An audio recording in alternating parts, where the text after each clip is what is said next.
Good morning, Lourdes. Good morning, Maria.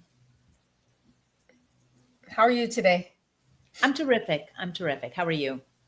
Very good, very good. All right, well, let's get started. Welcome back to Coaching Conversations. I'm Lourdes Labor. And Maria Sabio, thank you for joining us. Um, and really make sure you watch to the end because we like to give you a daily practice so that you can integrate this information and this guidance. But today we're diving deep into something that hits everyone.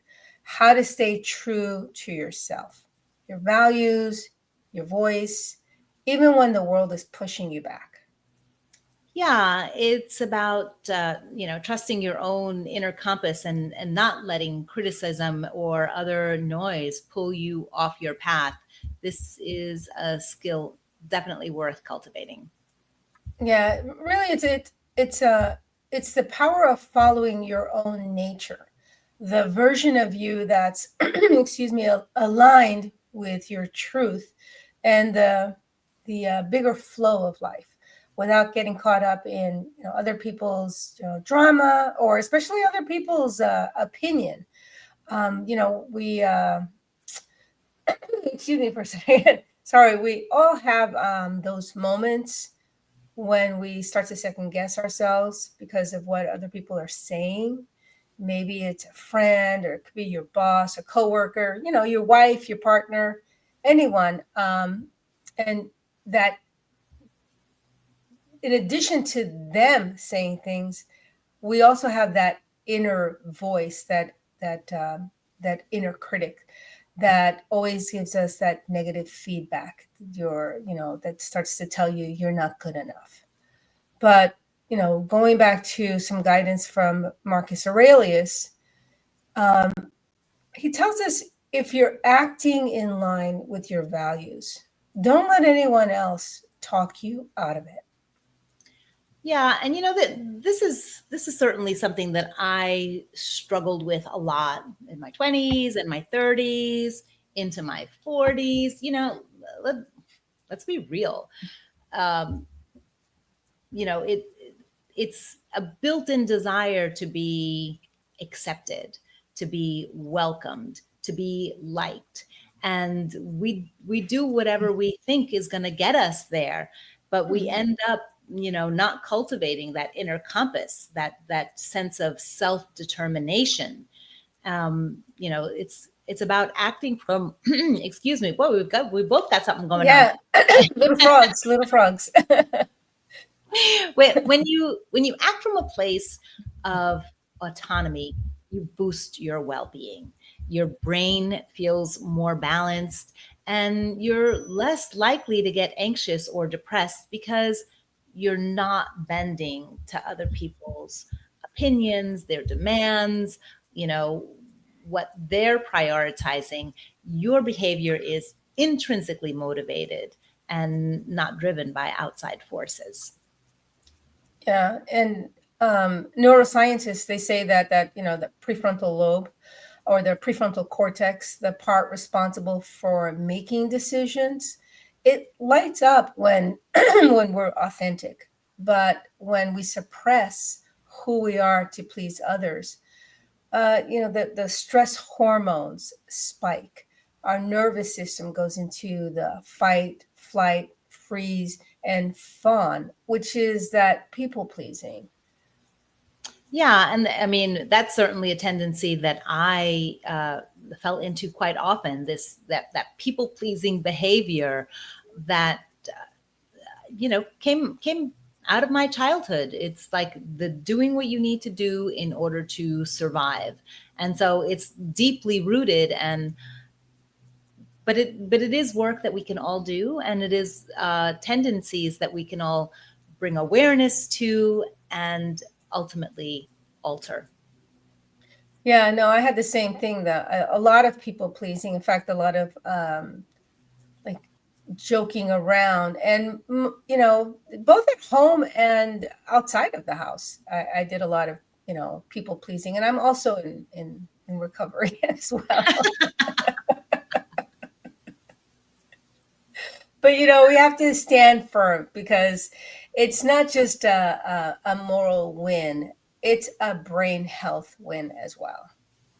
Yeah, I mean, it's the difference between being that leaf in the wind of other people's opinions or that stable and steady trunk, right? Mhm. So everyone has their own command center, their own impulses and beliefs, and you don't need to get pulled into other people's chaos. It's like when you're driving and other people are, being crazy on the road, weaving and honking and just being erratic, you can stay in your lane, you can stay focused, and you can keep calm and not get sucked into the turmoil, right? Yeah, absolutely. Philosophers say it's like a river. Everyone's flowing in their own direction. You don't control their currents, just your own paddle.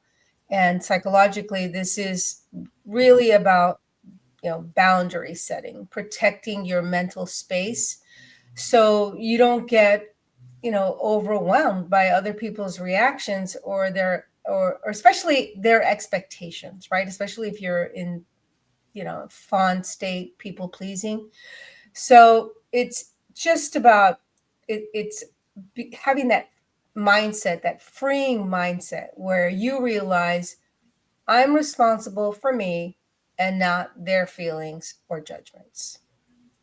Yeah, and that's such an important place to come to, right? This Hmm. recognition of what is in my control, what is not in my control, what am I responsible for, what am I not responsible for. Um, it's about following your nature and Hmm. universal nature, two paths that are really one, and that's powerful. It's like tuning into a bigger rhythm, a natural order that encourages us to act with integrity, kindness, and reason. Some like Eastern teachings call this living in harmony with the Tao or the flow. Um, you know, Western thought echoes it with virtue ethics, being the best version of yourself, guided by reason.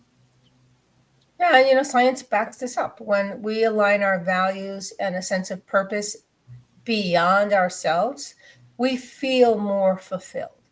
We feel more of that dopamine and oxytocin flood our system. And it gives us that deep joy and connection.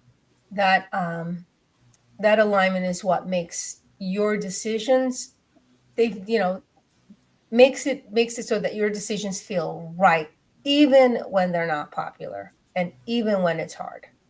Mm, yeah, standing firm isn't always easy. There's fear of rejection, ridicule, or failure. But courage isn't the absence of fear, it's feeling the fear and choosing your truth anyway. Brene Brown says authenticity is the daily practice of letting go of who you think you're supposed to be and embracing who you are. Yeah, I really love that.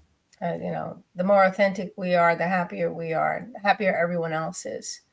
So when criticism comes, we have to remind ourselves it's their stuff, not ours.